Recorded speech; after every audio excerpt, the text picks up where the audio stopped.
Hey everybody, it's Jason Blaha here, and the other day I made a video explaining how protein shakes are probably the most overrated supplement of all times.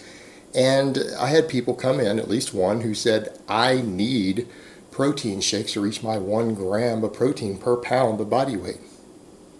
So let me put on my +5 hat of weaponsmithing. Work on skilling with my crafting a little bit, and let's talk about this. You know, you always have people say that, and people on the internet always talk about that. And here's the question I would ask people. Where did you get this 1 gram per pound of body weight? Where did this idea originate?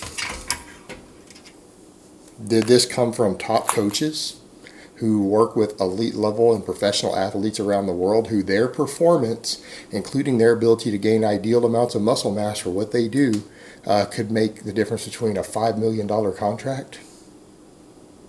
When they have to get results, meaning these athletes don't get the best results possible, they could lose millions of dollars. Is that the people who came up with this number? No, it wasn't. Was it researchers who've researched the human body and researched real athletes, top-level athletes in the real world, and studied them? These dietitians and nutrition researchers? No, that's not who came up with it either. It came from bodybuilding magazines. Now, people will say, oh, well, it came from bodybuilders then. You know, it was bodybuilders tried this and came up with this idea because it worked for them in the real world. No, that's not where it came from. It came from bodybuilding magazine writers, many of whom didn't even work out. Where do bodybuilding magazines get their sponsorship, their money, their advertising money? From supplement companies. What has always been the biggest share of supplement companies' market sales? Protein powders. Do you guys think it's a little bit of a coincidence that you find yourself having to take a product all the time? People have been doing this for decades now. They're having to take a product all the time, that the numbers that were come up with that are making you need that product come from people who aren't researchers. They haven't studied the human body. Coming from people who make their living selling protein powders, selling the product that you find yourself needing based upon their recommendations. You guys don't think that's a little bit of a coincidence? I mean, everyone out there, other than people who are now just repeating monkey see, monkey do, because everyone else has been doing it forever, the people who oftentimes call themselves experts, who are recommending these ultra-high protein intakes, have financial ties to protein powders. If anyone considered that maybe this is being said to get you to spend money to buy things, that's not actually true. Because what do elite athletes get recommended? By the top experts, and if these athletes don't get results, they lose $1 million contracts. All right, there's a lot of fucking money involved in making sure that athletes gain muscle ideally, gain performance ideally, recover ideally. There are millions and millions of dollars tied up oftentimes in every single athlete. There's billions of dollars at stake. You don't think that there's big money involved in making sure that these numbers are accurate and they produce results? People to stop and think about that. Do you really think the people who are advising gold medal winning strength athletes in the Olympics, or the people who are competing in the Super Bowl, do you really think their nutritionists aren't giving them the best advice possible?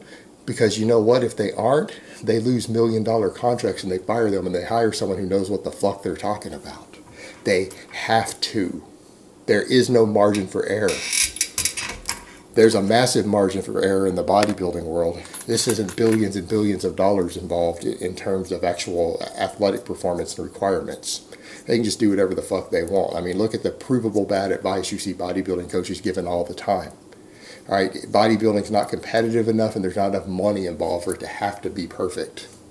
Real sports there is.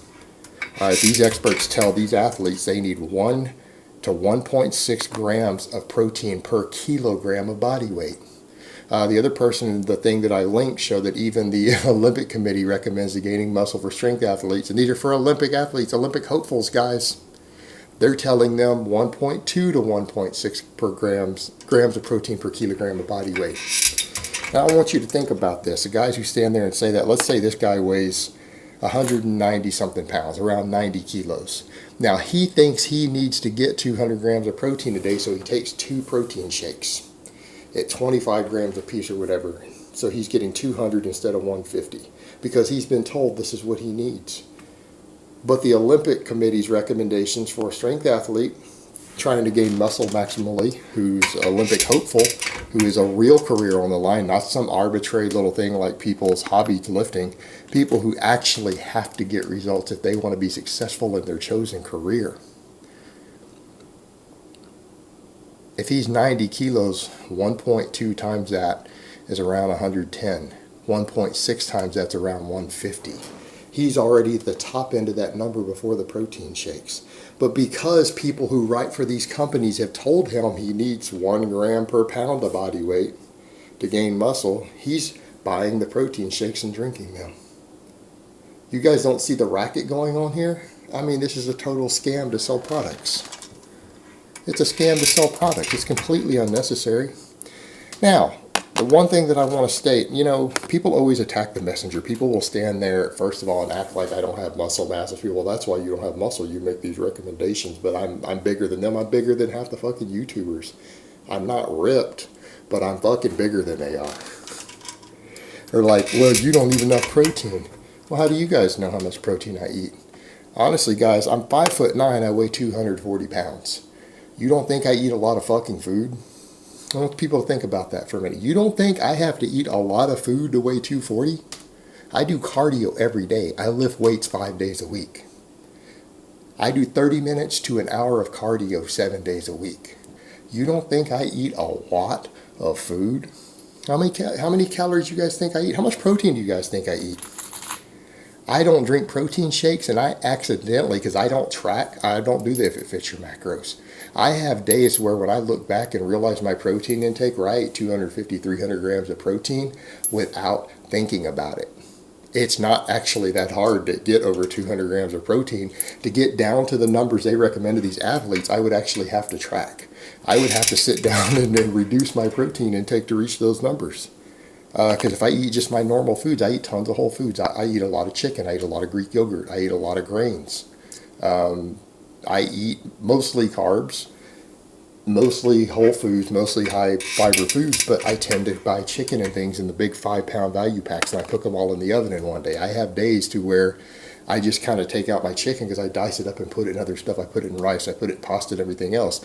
I have days where I look down and realize I ate 2 or 2.5 pounds of my 5-pound value pack of chicken I cooked in the oven, because I usually space it out over several days. And then it's like, oh wow, I ate 2.5 pounds of chicken. I didn't even realize I ate that much when I realized half the container is gone. That's over 250 grams of protein just from the chicken. Then my pasta might be 70, 80 grams for my whole wheat pasta that day. Then the beans and stuff I eat, because I tend to put beans in my brown rice.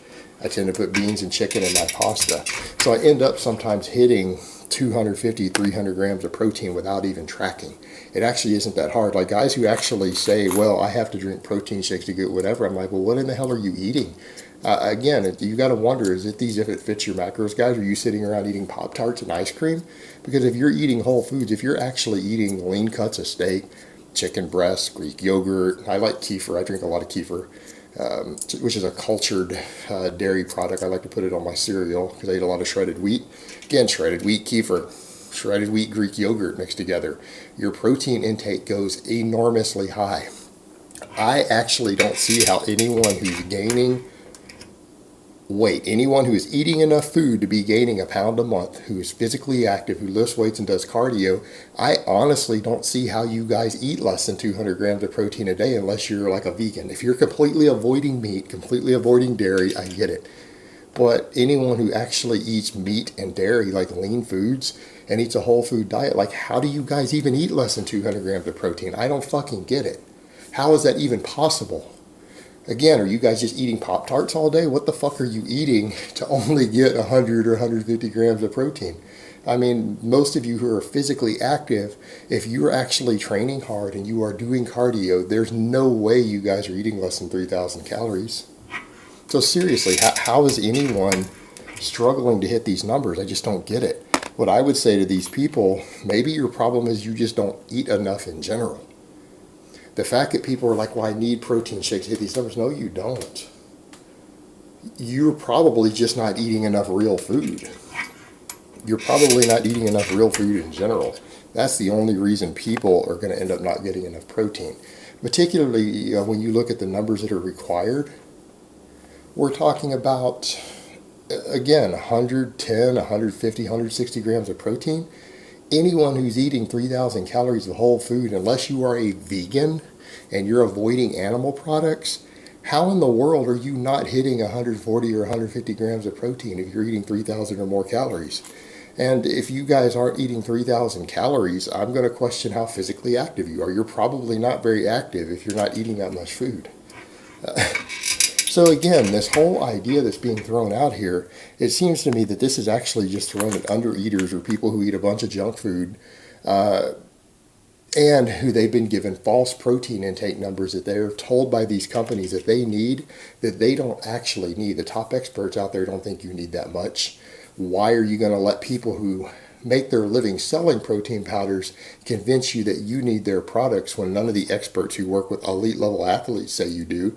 And let me ask anyone a question out there. Do any of you who don't train in something professionally, like your career and your entire life isn't revolved around competing in something and being an athlete, what makes you think that you need more protein than elite top-level athletes who are winning medals in the Olympics or going to the Super Bowl? Like, what delusional world do you live in to where you've been convinced you need more protein than these elite athletes do? That's fucking insane. That's a con being pulled on you. All right, guys, but that's really all I have to say on that today. I hope it's been informative, and I will talk to you guys next time.